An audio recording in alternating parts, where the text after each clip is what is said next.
Okay,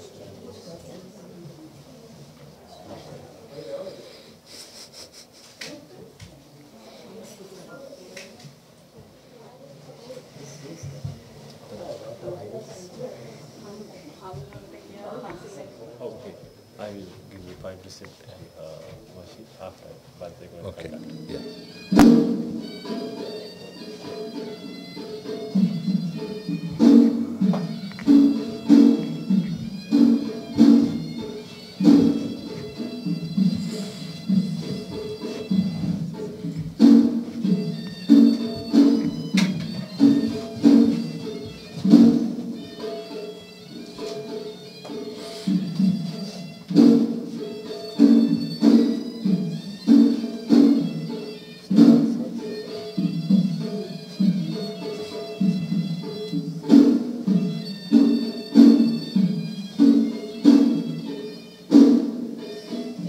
වැඩි කියා කුටල ඉන්න කවන්නේ.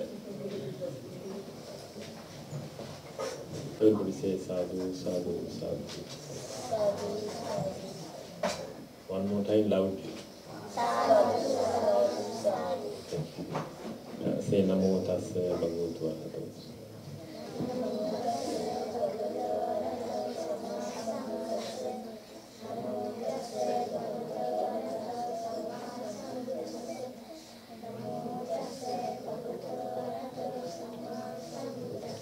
Buddhaṃ saraṇaṃ gacchāmi, Dhammaṃ saraṇaṃ gacchāmi, Saṅghaṃ saraṇaṃ gacchāmi, Dutiyampi Buddhaṃ saraṇaṃ gacchāmi, Dutiyampi Dhammaṃ saraṇaṃ gacchāmi, Dutiyampi Saṅghaṃ saraṇaṃ gacchāmi, Tatiyampi Buddhaṃ saraṇaṃ gacchāmi, Tatiyampi Dhammaṃ saraṇaṃ gacchāmi, Tatiyampi Saṅghaṃ saraṇaṃ gacchāmi.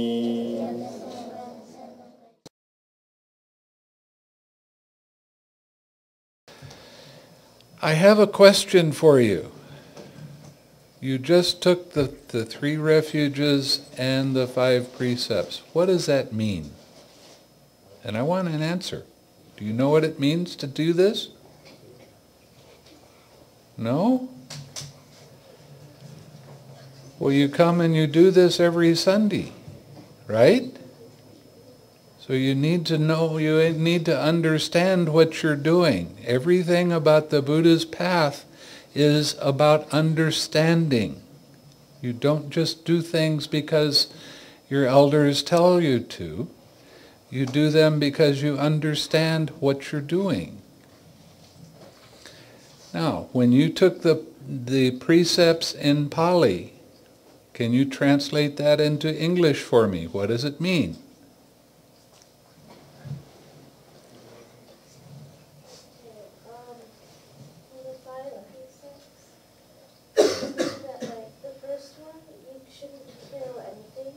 Okay. The second one, well, I don't think I have them in order, but you shouldn't steal anything. Okay. You shouldn't drink or take drugs. Right. You shouldn't lie. Right. And you shouldn't have sexual misconduct. Right. Very good. Why?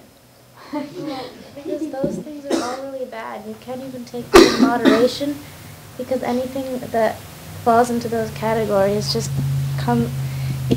it always leads to bad things. It always leads to bad things. See, the reason that you take the precepts is because it affects your mind in a very negative way if you break a precept. If you kill even ants, even cockroaches, even mosquitoes, if you kill them, in your mind you have anger.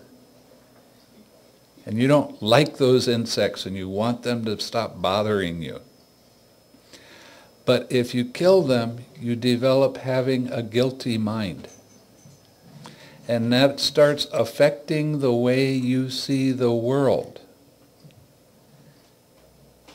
and it makes you unhappy. Now, if somebody steals something from you, how do you feel?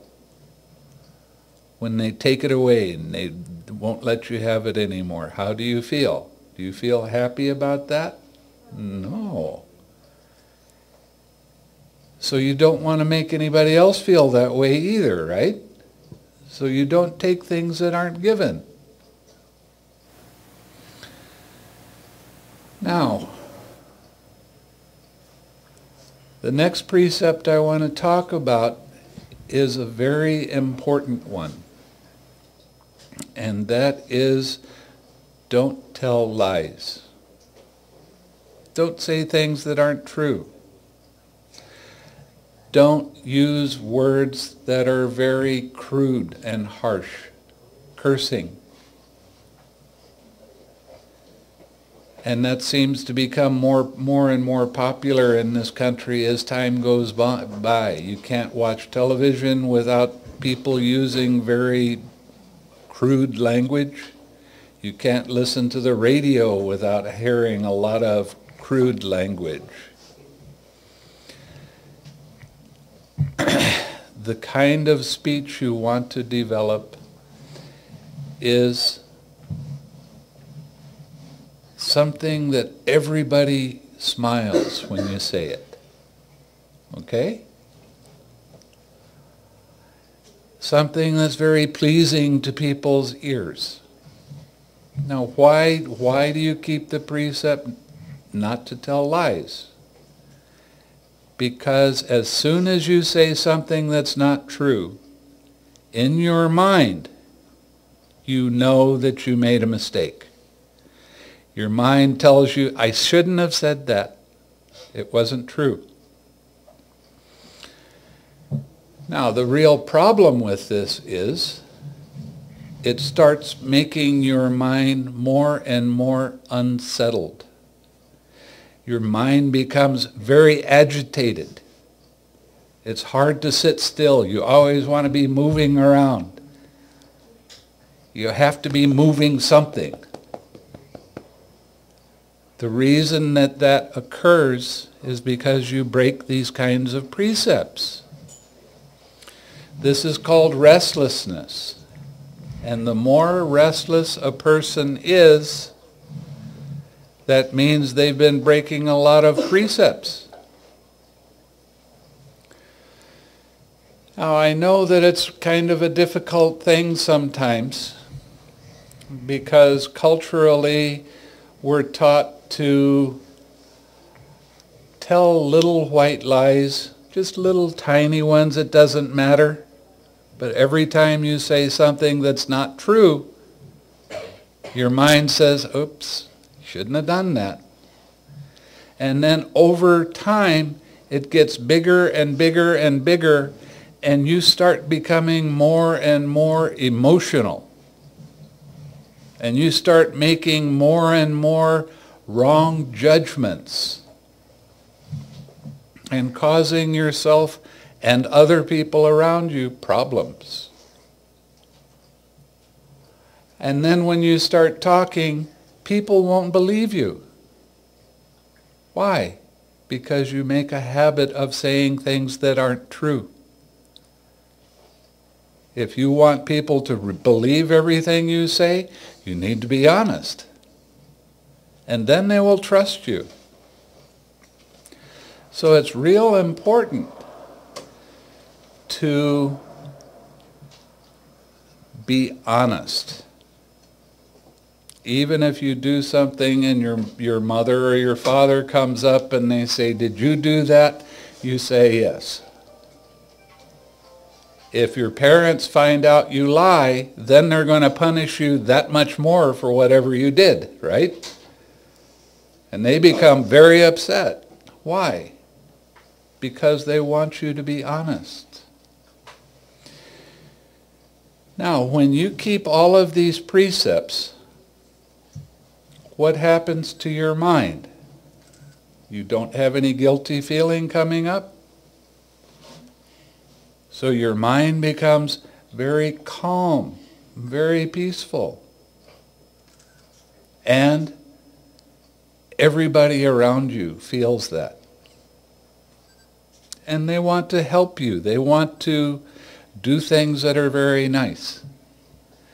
Now, another reason for keeping all of the precepts is because it is a kind of protection.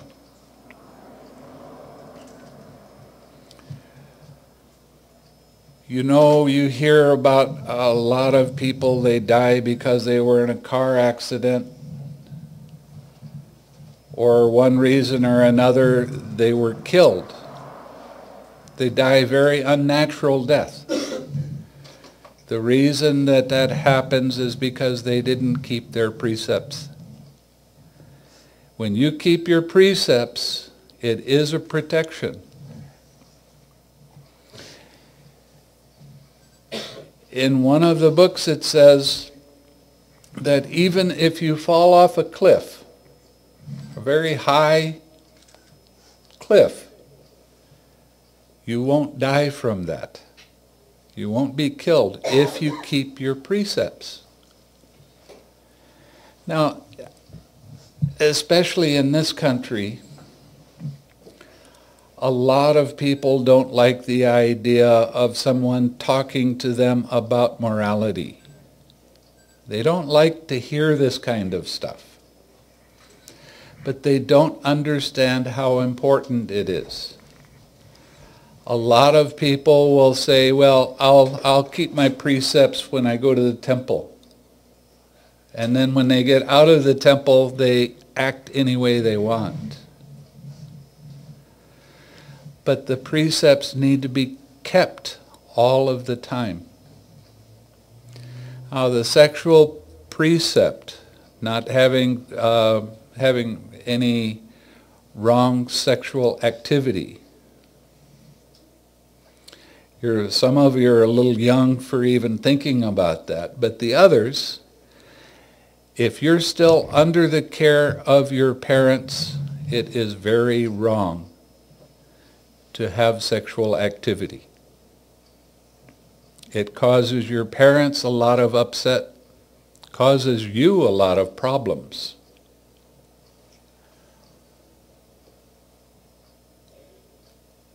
Taking drugs, taking alcohol, what does that do to your mind? Why would you want to do that to yourself? Well, everybody else is doing it. My friends do it, and they don't suffer from it that you see. But it really causes a lot of problems for your mind. It dulls your mind out. It makes your judgment not good. It causes all kinds of problems. Well, it doesn't matter if I take just a little bit. Yes, it does. It matters a lot.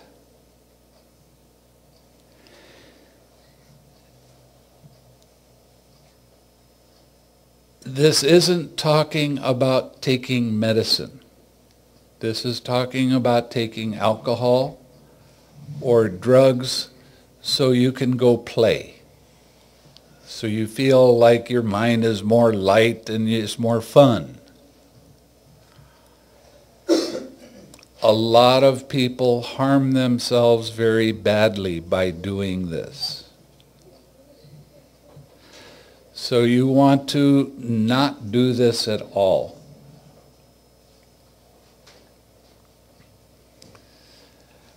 When you keep these precepts without breaking them, it's a protection for your own safety.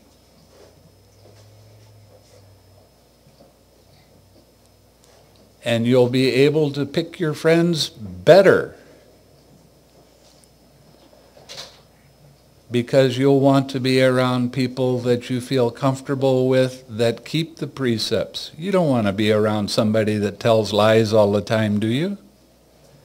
You don't want to be around somebody that kills things. It doesn't make you happy. But when you keep your precepts and you make sure that your friends keep their precepts, then it's very easy to be happy. Now, another thing that's real important is to practice your generosity. Well, I don't have anything. How can I be generous? Oh, there's lots of ways you can be generous. There's 3 ways in particular that the Buddha talked about. You be generous with your speech, generous with your actions, generous with your mind. Now, what does it mean to be generous with your speech? You say things that are helpful and make other people feel good. You say things that are very nice. You don't say things that are hurtful. You try to say things that make your friends that you're talking to, that make them smile, that make them feel good. How does that make you feel? Huh? Happy, you bet. That's what the Buddha's teaching is all about, isn't it? How to be happy? Real important. So you practice saying things that are helpful and kind, especially to your parents, right? And then you do things that are very helpful. You don't complain because I don't feel like doing it. You go ahead and do it. And watch the expression on your parents' face when you do it without them having to tell you over and over again, clean your room. Do you know what I mean? Yeah.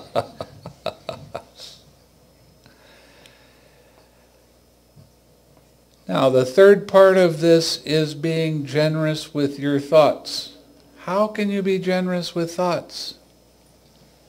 You think of people and your friends in a very kind way.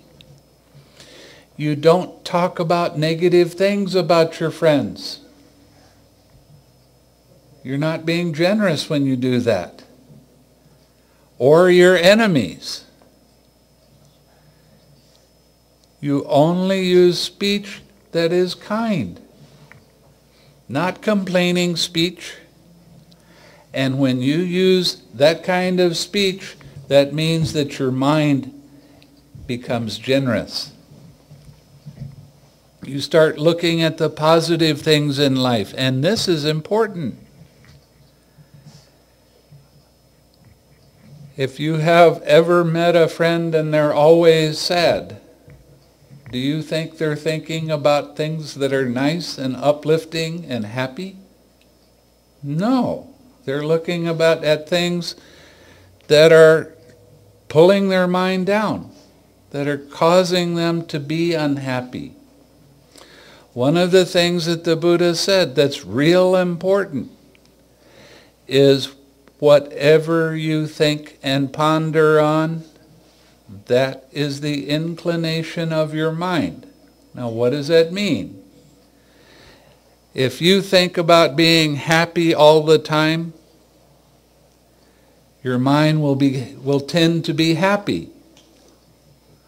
If you think about being sad all the time, your mind is going to be sad. What are you practicing when you're using what kind of speech? Now, internal dialogue speech, you're thinking. You develop the habit of looking at things negatively, then you're always going to see negative things. If you take the time to make everything happy and make life fun and turn it into a game, then it's real easy to put a smile on your face, isn't it? One of the things that gets lost in Buddhism is that the Buddha tried to teach us how to be happy, and sometimes that gets lost. When you're at school and you're happy and you're paying attention to the teacher, how fast do you learn? Do you learn things quickly when you're happy? But when you're unhappy, how do you learn? Oh, I'm thinking all of these unhappy thoughts. I'm not even paying attention to the teacher. And then they come and they give you a test and you do poorly on the test because you were unhappy. I have a lot of students in other countries.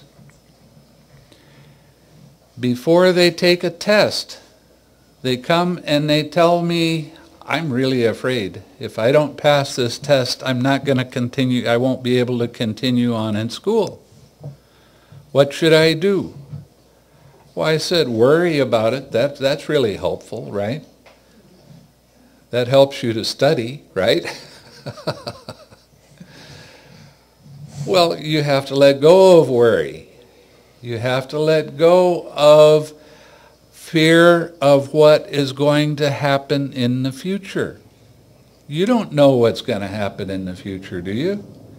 Do you know in 5 minutes from now, this ceiling could fall on us and kill us all? Do you know whether that's true or not? You don't know until 5 minutes goes by and you see whether it's true or not. So worrying about what's happening in the future only causes your mind to become distracted. So what do you do when you have a distracted mind? You let go of that distraction, and now you relax. Relax your mind, relax your body, just for a moment. Then smile. Yeah. Why do you smile? Because when you smile, your mind starts to be uplifted and happy. Right? Now you go back to studying what you were doing. If you make study into a game, make your schoolwork a fun game, it will be so easy for you to understand. And you will actually get very good grades because of it. That's what I tell all of my students that are going to college. If you don't like the course you're taking, then find another course that's more fun. That's something that you're really interested in. The more fun you can have studying, the better your grades become. The easier all schoolwork becomes. But if you start thinking about, oh, I hate this class, I don't want to write this thing, I don't want to do this homework, I hate this stuff, then is that going to be an easy class for you to pass? So you have to think of ways to make it more fun. And as you're smiling while you're doing your homework, it gets easier and easier. It's not work anymore.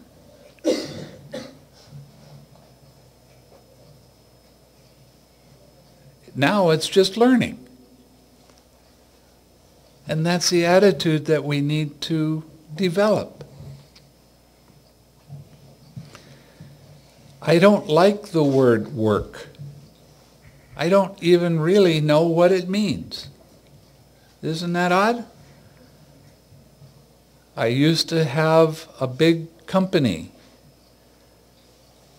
and sometimes there would be a lot of things that were delivered. I worked building houses and such. A whole truckload of wood would come. Now we have to take the wood off of the truck and put it where it's supposed to go. So, grab one piece of wood, take it down, put it where it's supposed to be. Go do it again and again. and I was told, oh, yeah, you're working very hard. And I didn't even know I was working, because all I was doing was taking this one thing and moving it over there. Is that work? You see what I mean? It's all in your attitude. If you don't like that, then it turns into work. But if you're just doing this, it's easy. It's fun.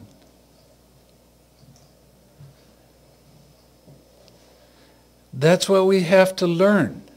We have to learn how to change our ideas about things and make it fun, whatever you're doing.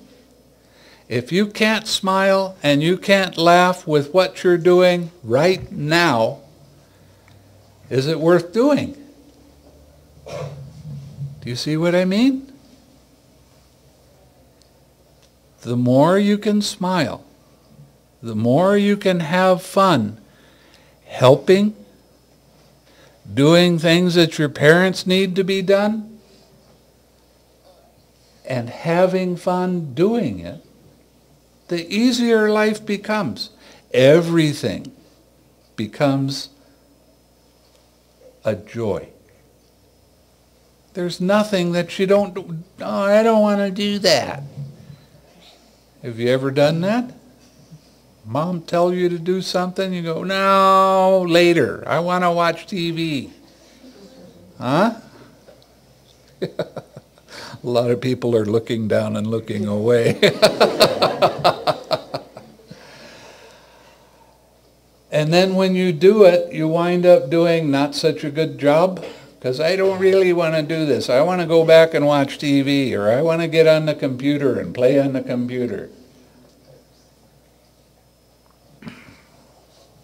So you make what your mom or dad asks you to do hard for yourself, because you're not having any fun doing it.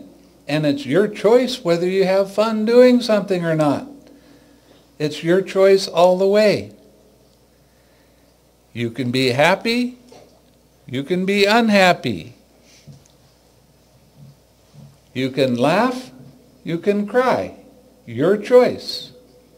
I like to laugh. Makes my body feel good. Crying doesn't make my body feel so good. So I choose to be happy. But it is my choice. Now, the thing that's real interesting is that's what the Buddha was talking about when he started talking about keeping the precepts. You keep the precepts as closely as you can, and it leads to having a happy mind. And the more happiness you have in your life, the more successful you become. That's the way it works.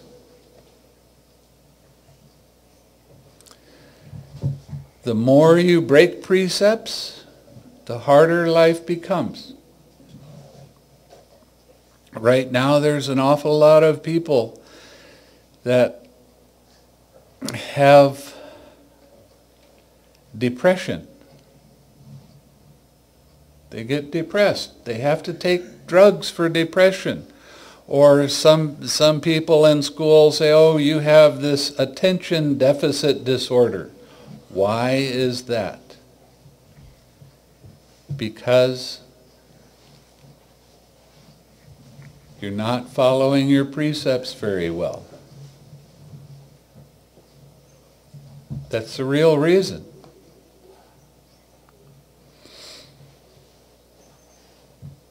I know a lot of children today they go to the doctor and the doctor gives them some kind of pill to take, and then it dulls their mind out so much that all they do is just sit. They can't do much else. Does that lead to a happy life? I don't think so. You keep your precepts.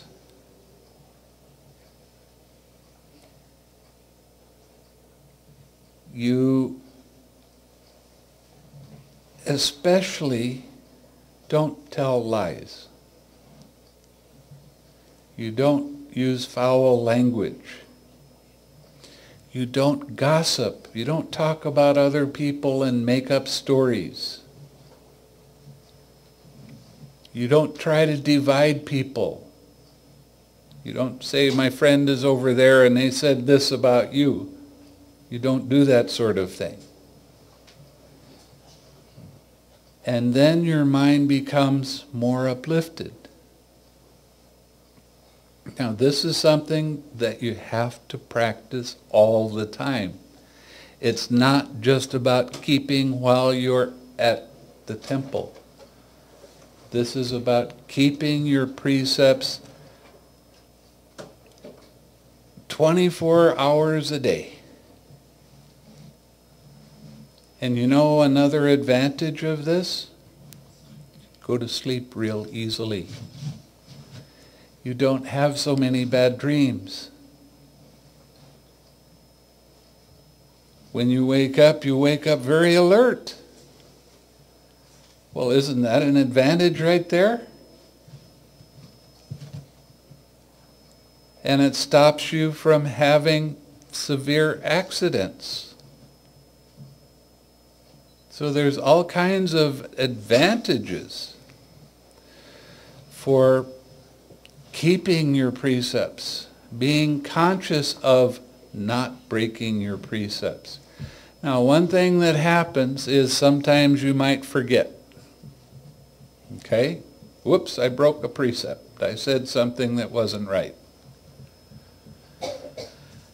Well, you don't have to feel guilty about it, but what you want to do is, in your minds, tell yourself, I'm not going to break that precept again. And forgive yourself for making a mistake. Okay? So you don't have to feel guilty about it. Yes, I made a mistake. Yes, I broke a precept. But now I won't do that again. Now, I know sometimes that somebody will come up and they're not dressed very nice, but they think they are. And they ask what you think of their new clothes. And you say, oh, that's gorgeous. And in your mind you're saying, oh, that's terrible. It's better not to say anything than tell them a lie about what you really think. It's better to talk about something else. Okay? It really is much better. Because you say something, you really think that their clothes is very bad, and you say it's very good, your mind will say, oh, I shouldn't have said that. Now you have a guilty feeling. And that starts to cloud the way you see the world. You don't see the world in a clear way anymore.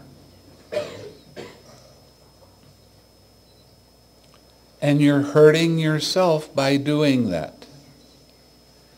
But you can justify it, and you can tell yourself, well, I said that so I wouldn't hurt their feeling.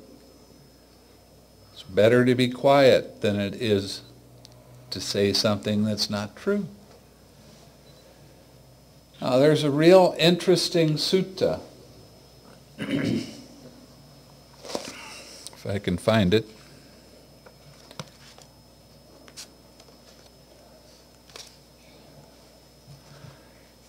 that talks about what to do when people come up to you and they use a certain kind of speech. The Buddha was real clear about this sort of thing.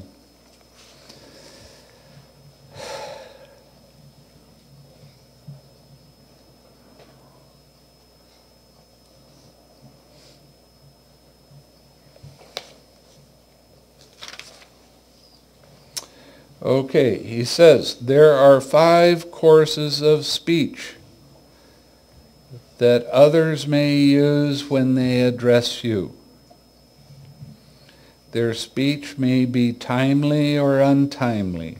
Sometimes you're in a hurry, you haven't got time to listen to them, and that's called untimely. What they say may be true or untrue. They may say it in a gentle way, or they can say it in a very harsh, hard way. It can be connected with good, or it can be connected with harm.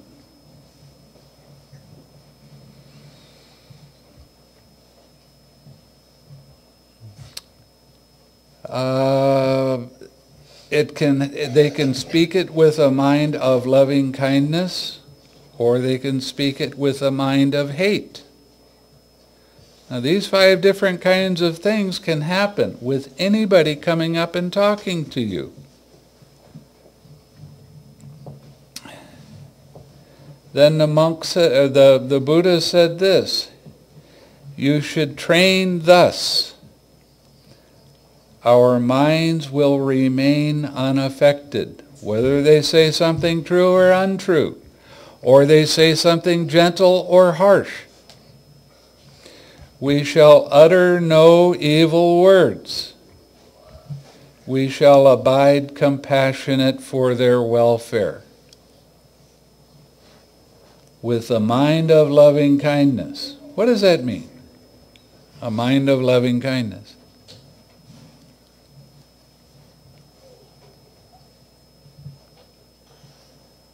Yeah. It means that you view everyone with love, you always see the good things about them, and you enjoy their presence. Well, that's kind of it. I've been teaching everyone what loving kindness is all week. It's having thoughts and feelings that are very uplifted, and you make that wish for someone else. See, when you practice loving kindness meditation, you can't give something to someone else if you don't have it, right? You want to give a gift to somebody, but you don't have the gift, how can you give it?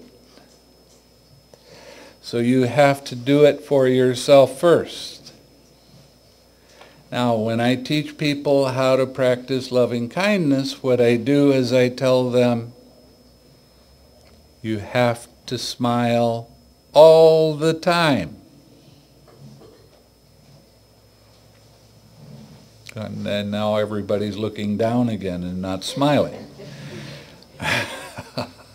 How does that feel when when you're smiling?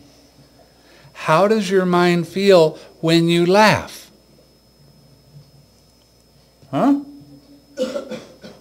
Feels uplifted, feels good, doesn't it? Well, when you have a mind that feels good, then you have a mind that can send good thoughts to other people very, very easily, right? So, how much do I want you to smile? All the time. But smiling is not just here. Smiling is with your eyes. Smiling is with your mind. Smiling is with your heart. When you can smile like that, you can give that happy feeling away to other people because you feel good.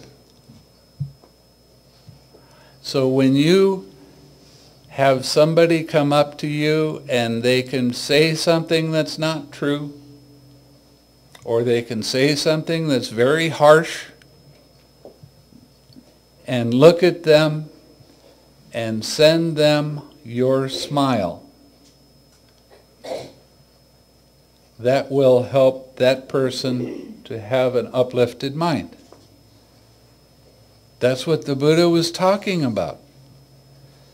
So you can be happy, and then you affect the world around you by being happy. Other people feel happy too.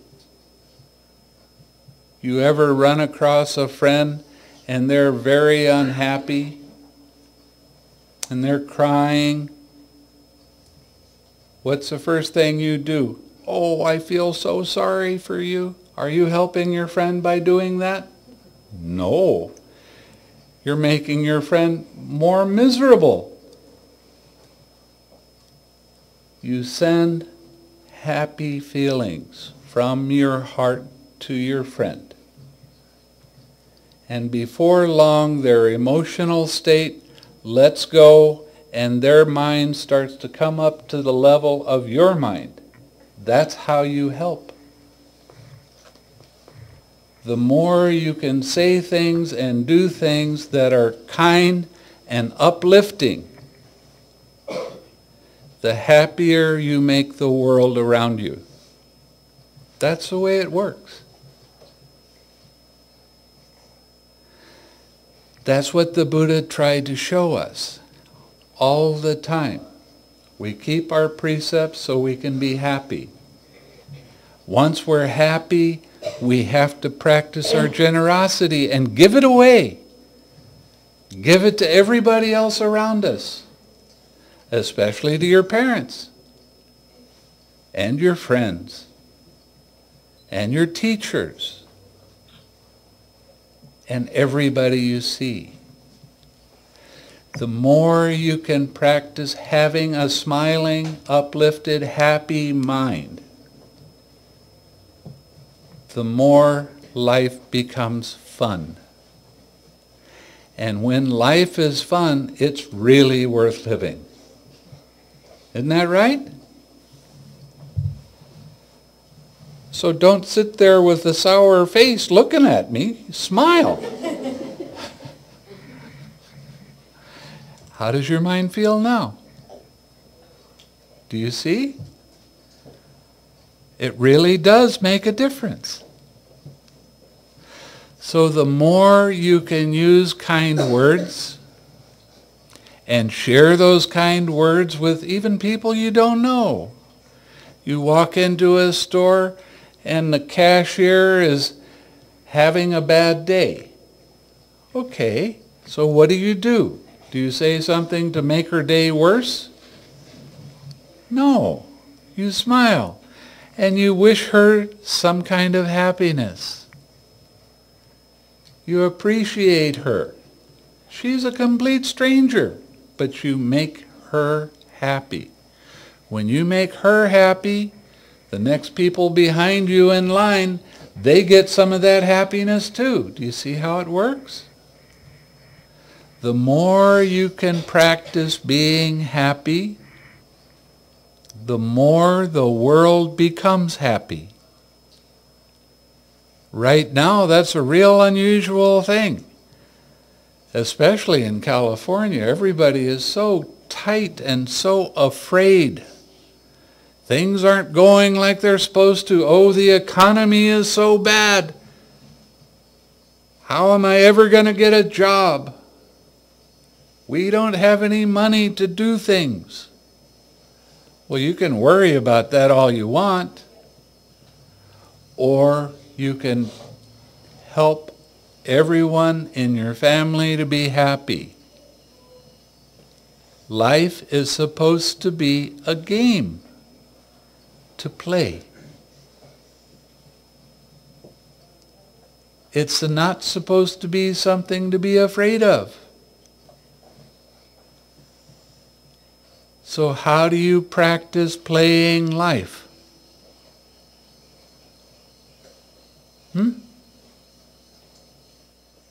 Smiling helps, doesn't it?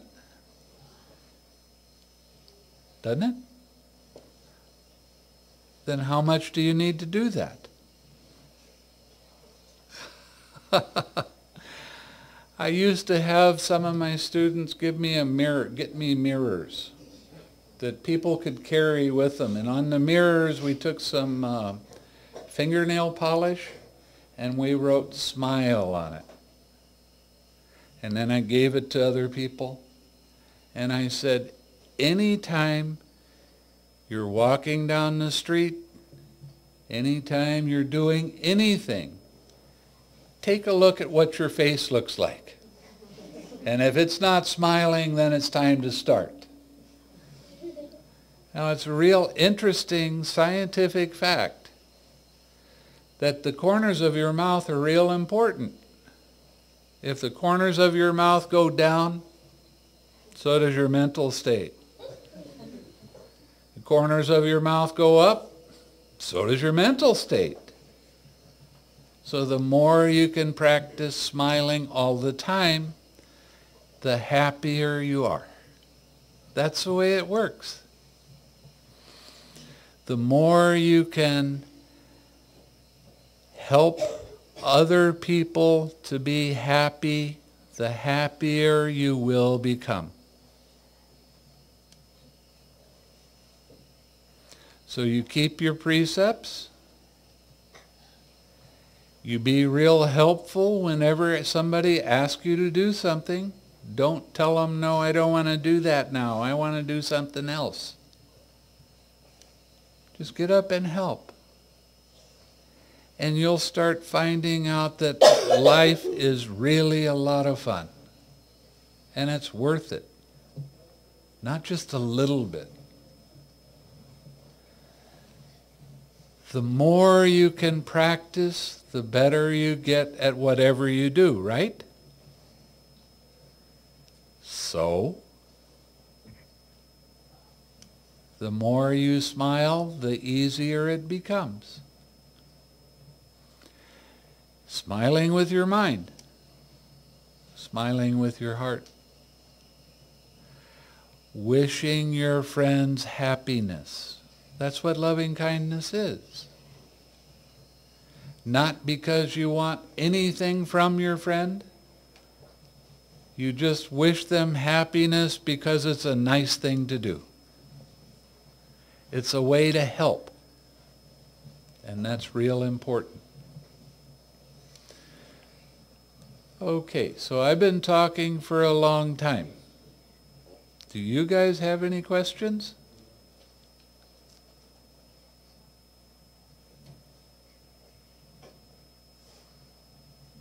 You mean I told you everything you ever wanted to know about what the Buddha said?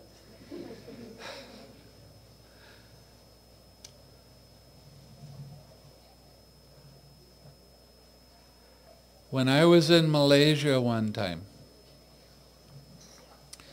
there was a man that had been practicing how to chant for 7 years. And he came and he was very proud of the fact that he could chant. And I asked him if he wanted to chant for me. Oh yes, please, let me chant this. Okay, so I listened to him chant. And when I got done, or when he got done, I asked him, that was great. What did it mean? And he looked at me and he said, well, it doesn't matter what it means. It's the feeling. And I said, oh, then it doesn't matter whether you chant banana over and over again because it's the feeling you're after, right? And he got the point. You chant things that you understand.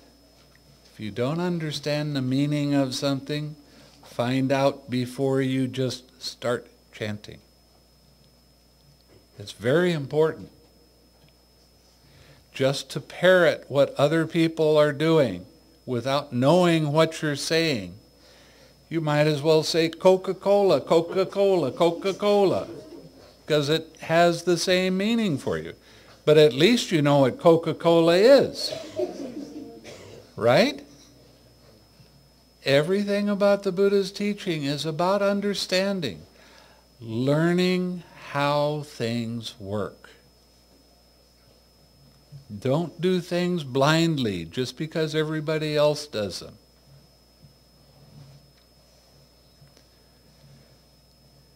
Know what the meaning is. And if somebody asks you to say something and repeat them and you don't understand what you're saying, please ask them. You won't get in trouble. Ask them to tell you, well, what does that mean? I don't understand. So when you're asked to take the refuges in the Buddha Dhamma Sangha, do you know what you're doing? What does taking refuge in the Buddha Dhamma Sangha mean? Now you all just got through doing it. Don't you know what it means? It means that you have high respect for the Buddha. He was a teacher. He was the best teacher ever. And you respect that very much. And you respect what he taught, the Dhamma. And you respect all of the monks for keeping the Dhamma alive. That's why you take refuge in the Buddha, Dhamma, and Sangha. And you do it 3 times because the first time you kind of, well, I got it a little bit. The second time, yeah, I'm starting to understand it better. The third time, now I've got it. That's why you do things 3 times. The Buddha was really good at repeating everything over and over again. And in this country, well, you already said that. What are we saying it again for? This country does not lead to having a peaceful, calm mind. This country leads to having a kind of greedy mind, a kind of weak understanding of how things work. But the way the Buddha taught, mostly because it was oral tradition, he would repeat everything 3 times. And when he repeated everything 3 times, the third time you had it set in your mind. And then you would go away and you would start reflecting on what he said because you have it very clearly in your mind. Now you hear things one time, maybe, and you think you understand it. The Western mentality is to do everything as fast as we possibly can. I want to go get something to eat. Let's go to McDonald's. Fast food, fast this, fast that. You want to know something interesting? In the 1930s, now this is 70 years ago, a housewife would clean a house, and it would take her 2 hours. And now we have vacuum cleaners and electric this and electric that, and we have all of these things that are supposed to make life simpler, and they timed how long it took to clean your house, and it's 2 hours. Well, we have a lot of gadgets. We have a lot of machines that are supposed to make life easier, but it still takes the same amount of time to clean things. So are we really gaining anything from having all of these material things?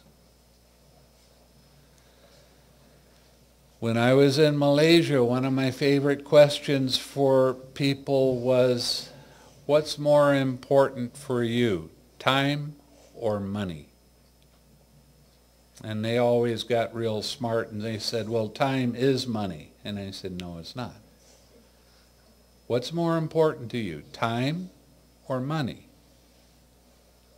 Ask somebody that's dying of cancer. Do they want $1 million or do they want more time? Time is a lot more valuable than money. And it's what you do with your time that's most important. And how do you affect the world around you? Do you affect the world around you in a positive way or a negative way?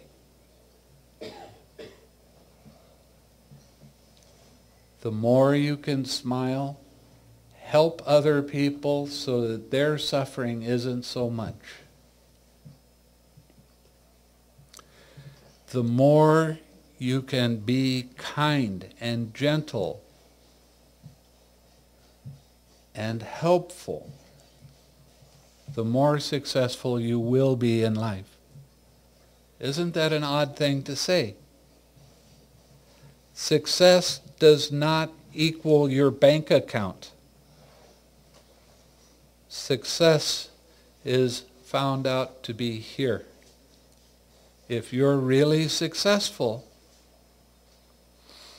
that means you're very helpful. You keep the precepts very closely. You do things that make other people happy.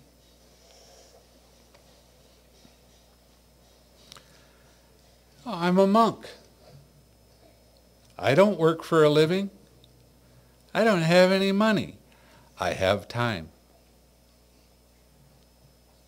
And that in itself makes me successful. I have time to study.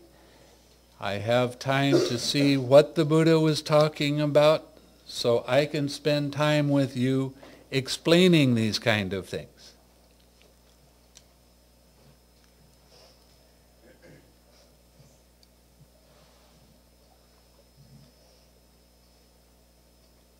One sutta talks very much about everybody wants things. They have things that they wish for, they would like to see happen. And the things don't appear when they break their precepts. But they start to increase as you keep your precepts.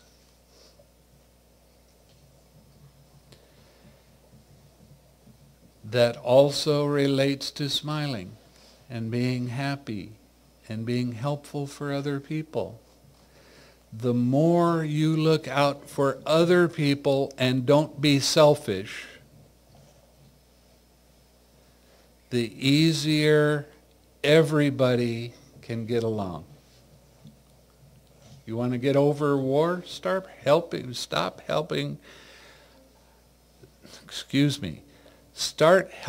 other people to be happy. And that can spread. The more you're happy, the more other people around you are happy, the more you affect the world in a positive way. During the time of the Buddha, Buddhism just took off because it was only about teaching how mind worked and how to be happy. When they measured wealth, how wealthy is your family? They didn't measure by how much gold they had. They measured their wealth by how much they gave away.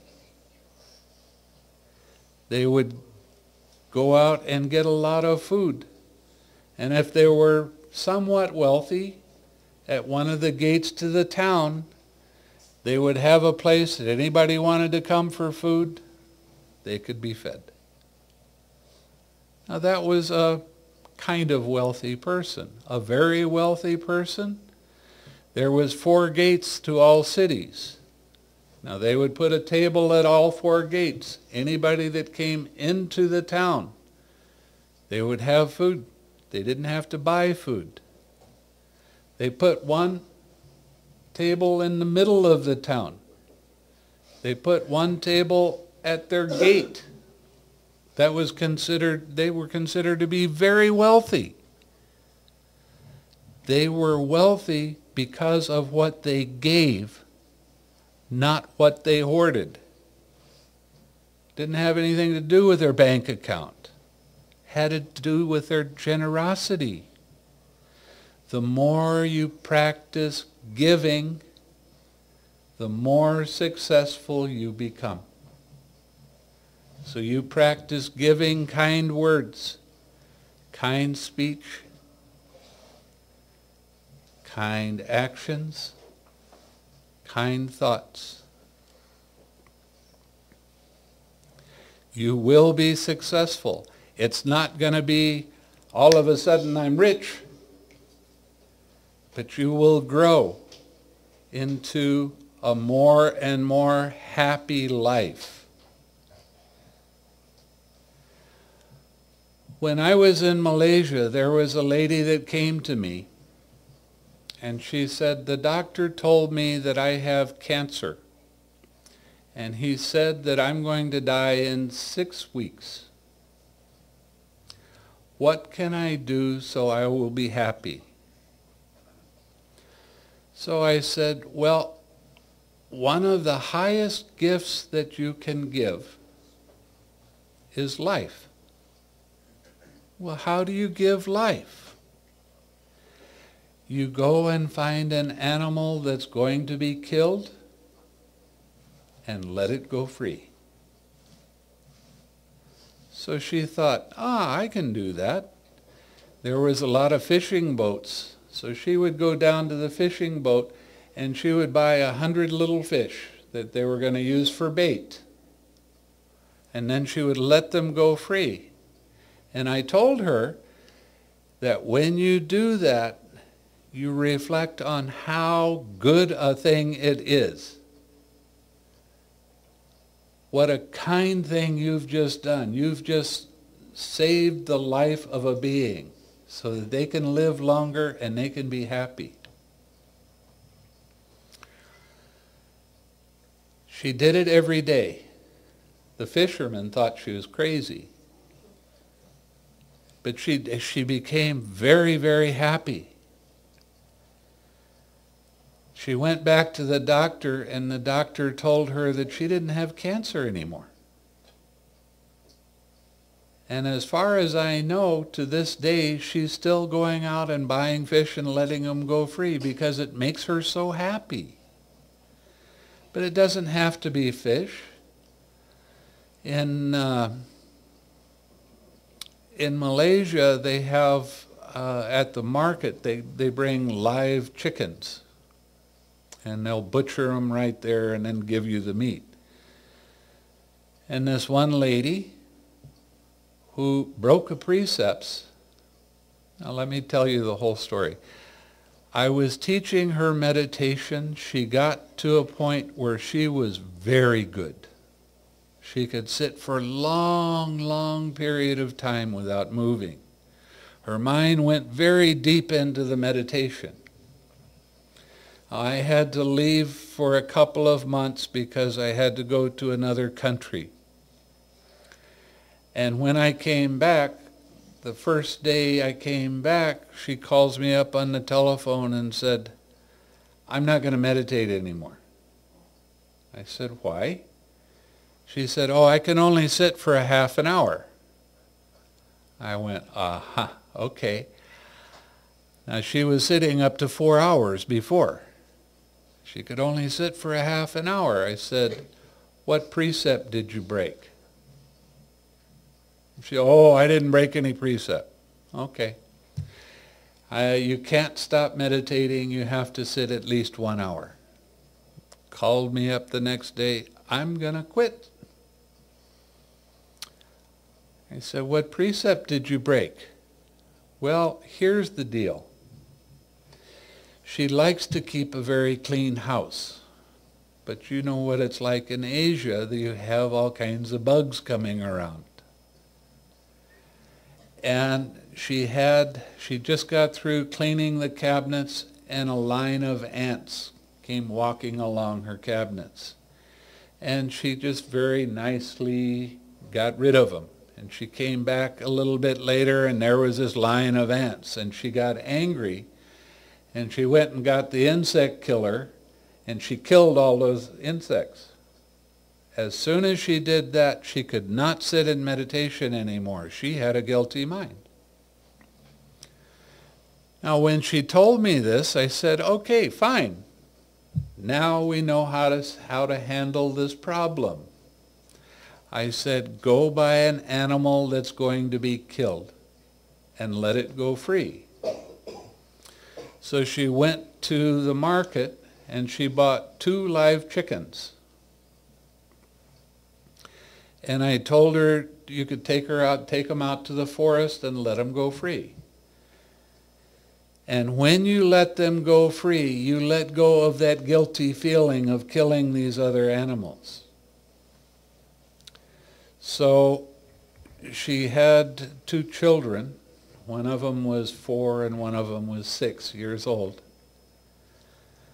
And they're thinking that it's very peculiar that they're having live chickens in the back seat. They're not used to that. And mother took them out into the forest, and she cut the string off of their feet and set them down and let them go free, with letting go of that guilty feeling. And what happened is one of the chickens went a little ways, turned around, and looked her in the eye as if to say thank you. Now let's look at this from the point of the chicken. The chicken is put in a small box, and they see every time the butcher reaches in for one of them gets killed. They watch him getting killed. They hear the cry of the chicken as it's dying. So this is turning into kind of a bad day for them, because they know that they're going to be killed. They have a lot of fear. They have a lot of anxiety. So now they get caught. And they're thinking in their mind, oh, this is it. I'm going to die very soon. And they don't like that. But the butcher just takes some string and ties them up and gives them away. Now, the woman lets them go free. What happened in their mind? It went from the worst day in their life to the best day in their life. They went from very fearful dislike to happiness, realizing that they weren't going to die. That's how powerful giving life can be.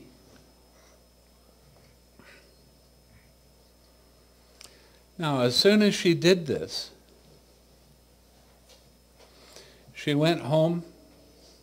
She sat in meditation 4 hours. Her meditation was great.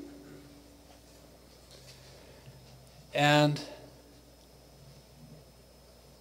she didn't talk to me about wanting to quit anymore. Okay? But her kids, they thought it was great fun to do that. So they said, next week, can we go let some more chickens go?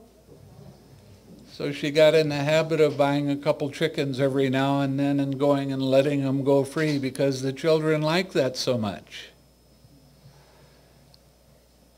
They really were doing a good thing. Now in Burma, there was a monk that he spent a lot of time walking around on alms round, and this one water buffalo was always watching this monk walk by. And a butcher had bought the water buffalo and was going to kill it the next day. Now this water buffalo was pregnant and had a baby, and was very fearful of dying. It knew what was going to happen. So at night, she had such strong thoughts that the monk realized that this animal was going to be killed. He went to them in the morning, very early, to the butcher and said, "Are you going to kill this water buffalo?" And the butcher said, yes. And the monk said, well, please don't do that. I'll be back. How much would it cost for me to buy that? And they came across a price. So every time the monk would stop at a house, he would ask them to donate so they could save a life. Finally, they got enough money, and the monk took the water buffalo and put it out on the road.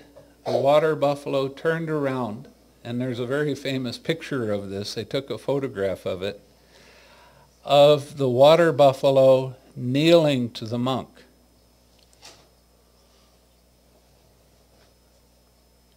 And then the water buffalo went into the forest, never saw him again.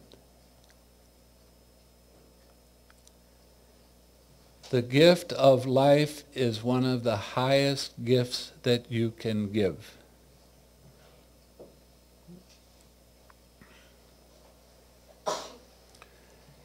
There's a lot of good merit involved in that. So if sometime you see at a restaurant, sometimes you can go and they have live fish swimming around and they take one of the fish and then they cook it. Ask your mom or dad to buy it live for you so you can go let it go free. Put it back out in the ocean if it's an ocean fish, or freshwater if it's a freshwater fish. And when you do that, anything that I've ever done wrong, I let that go with the fish. It'll make you very happy. Okay? There's a lot of ways to keep your mind uplifted and happy. You have to think of them for yourself and practice them. There's something that the Buddha said was, if it makes you happy and it makes everyone else around you happy, then you know you're doing the right thing, and you should do that over and over again. But if you do something and it makes you happy and it makes other people unhappy, then don't do that anymore. Or if you do something that makes you unhappy and everybody else around you unhappy, definitely don't do that again. Okay? Everything about the Buddha's path is about happiness. Smiling. Having fun. And the monk took the water buffalo and put it out on the road. The water buffalo turned around, and there's a very famous picture of this. They took a photograph of it, of the water buffalo kneeling to the monk.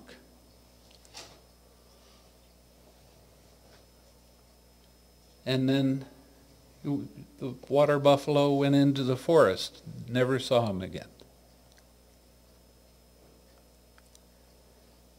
The gift of life is one of the highest gifts that you can give.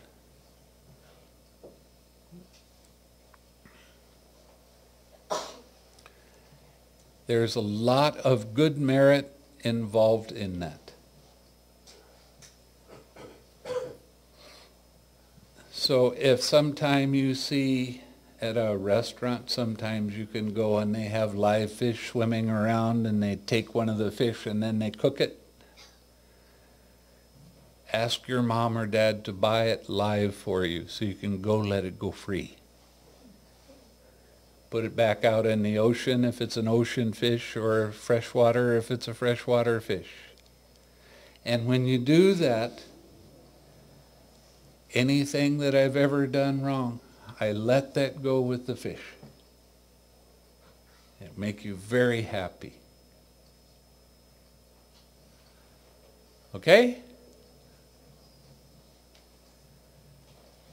There's a lot of ways to keep your mind uplifted and happy. You have to think of them for yourself and practice them. There is something that the Buddha said was, if it makes you happy and it makes everyone else around you happy, then you know you're doing the right thing, and you should do that over and over again. But if you do something and it makes you happy and it makes other people unhappy, then don't do that anymore.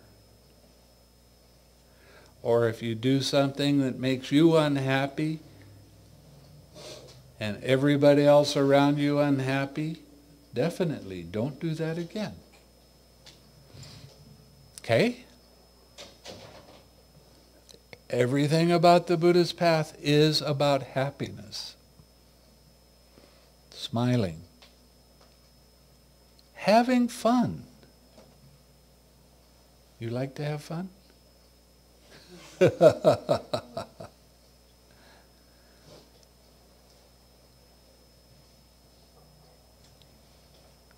more you can smile into life, the more successful you become.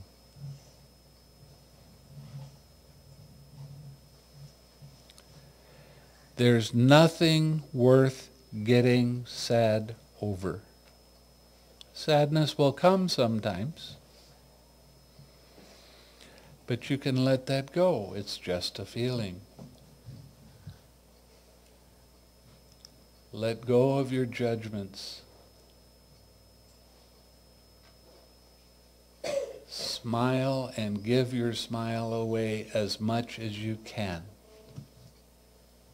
And then you will see how successful life really can be. Okay? So I asked if anybody had any questions a while back. I've talked some more. Do you have any questions?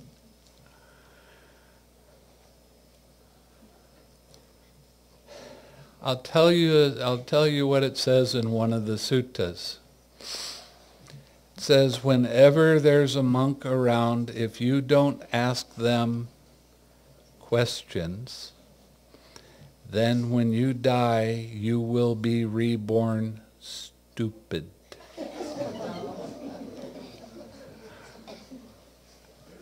But if you ask a lot of questions, you will be reborn very intelligent.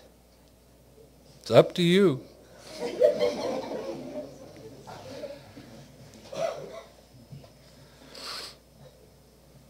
Yes.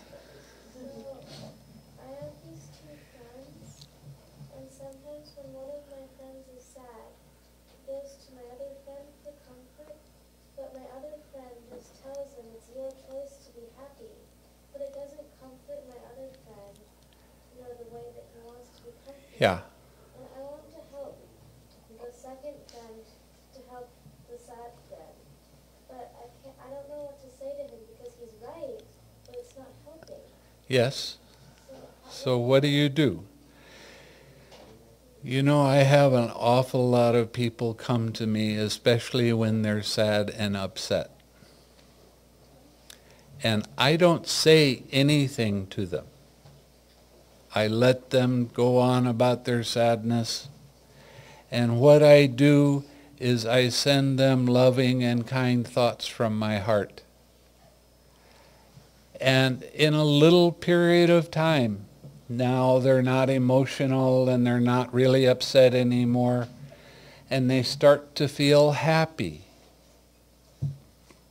So I don't say anything to them. I can't change their mind, but I can change my feeling. And I can send that feeling to them. And that helps them to let go of the sadness. Or at least be able to talk about the cause of the sadness. And before long, they find out that they weren't really as upset about that as they thought they were. And they always thank me when they leave. They always feel better. So what you do for your friend is you practice loving kindness. How do you practice loving kindness? Think of a time when you were real happy. And that happy feeling comes into your heart. It's kind of a glowing, radiating feeling. Now, you make a wish. May your mind be peaceful and calm, for instance. You know what it feels like to be peaceful and calm? Okay. Then you take that feeling and you put it in your heart. And you think of your friend. And then you put your friend right in the middle of that feeling. And give them a nice warm hug in your mind. Radiate that feeling to your friend. You'll be surprised how well everything works out. Okay? Yeah, actually that happened to me when I went to this monastery. I was sitting in front of him. I asked him why I came. I was crying. I lost my mom and I lost my dad. And the worst thing is I will never get to see them. And he didn't talk. He was just looking at me. I was crying a lot at the beginning, and all of a sudden I was feeling really good. I'm sure that's what and since then, slowly. It really works. I promise.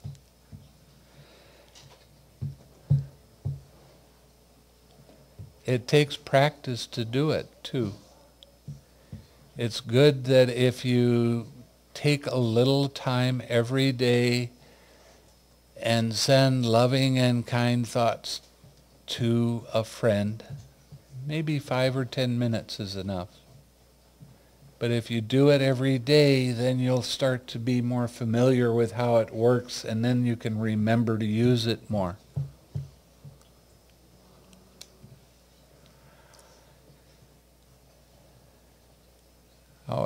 When I teach people how to do this meditation, they have to do it with a smiling face.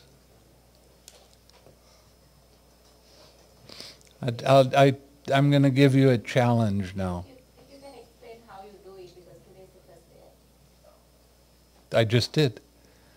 Just think, that's it.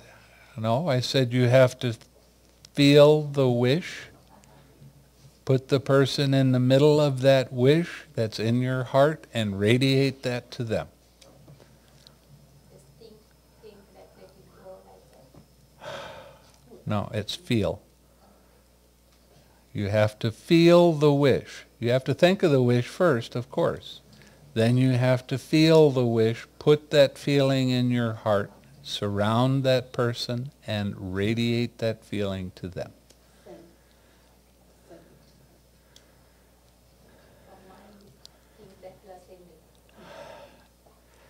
Do you have any more of the brochures or the books?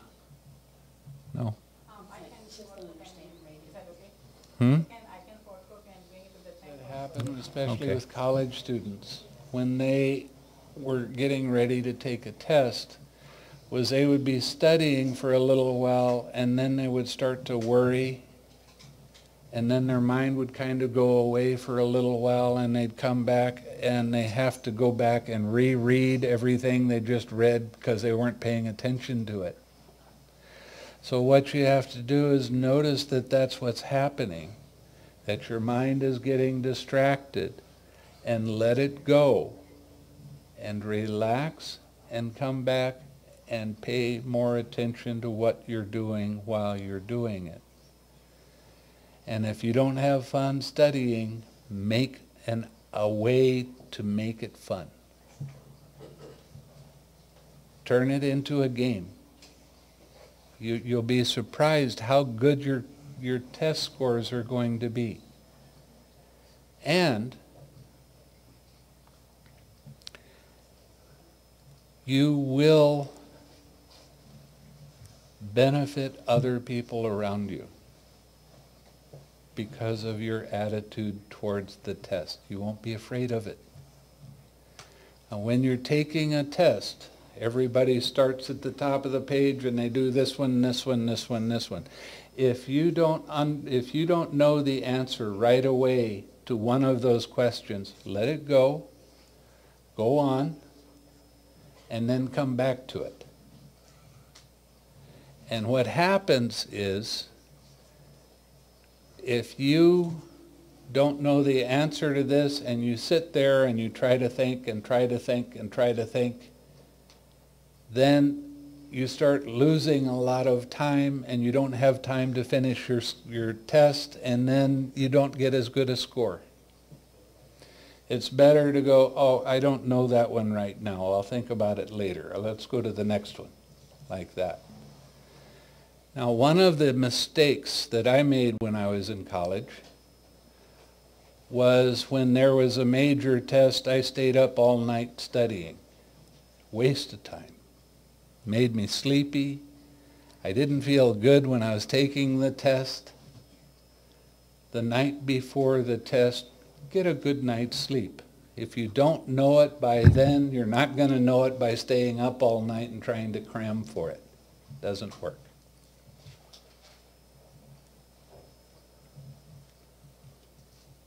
So,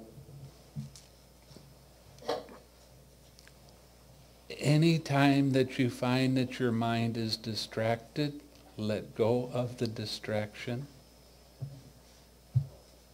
and relax that tightness in your mind. Before long, you'll start noticing that you stay with what you're trying to study for longer periods of time. And you start retaining it if you make it fun. I can't stress that enough. It's got to be fun. You have to have high interest so that you can do well on your test. You have to be interested in what you're doing.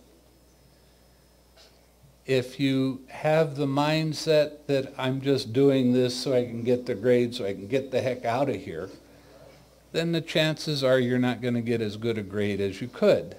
But if you have fun doing it, then you will get good grades. Promise. Okay? Do you have any other question like that?